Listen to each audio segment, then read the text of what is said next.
Hi, Rick Fraughton again, Product Manager for United Electric Controls. This is part 2 of a video series on how to program the 1 Series safety transmitter. So in this section, we'll be looking at the advanced commands for the 1 Series. For a quick recap, we're going to enter the mode where we can program the 1 Series by entering the password, which, as you recall, is all zeros. The product says OK to accept the password. Once it does, the lights go out indicating the product is now offline. If I hit the up-down arrow, we scroll through the basic commands, which are set units of measure, the switch set point and deadband, and then we stop at offset, which is the first advanced command. Offset and span, which is the next command, are closely related and used to set the calibration of the unit in the field. The next command is called latch, and latch, as its name implies, causes the safety relay output to latch closed if the set point is reached. The next command is called plug port.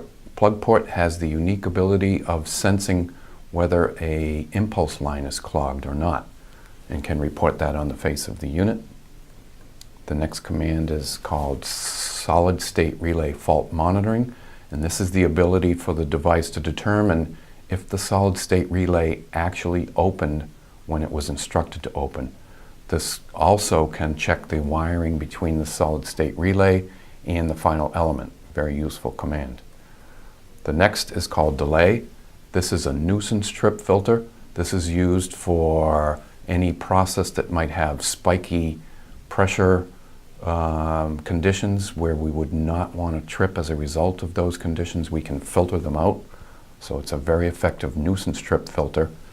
And then 4 milliamps and 20 milliamps, again, closely related to each other and allowing us to scale the analog output in the field at the instrument. So after changing any of those advanced commands, we have the opportunity to either save the settings or not. The default is no. We don't want to accidentally overwrite any settings that we might have preserved from another process. So the default is no. We have to deliberately change that to yes in order to save the settings, and then press both buttons to confirm that decision.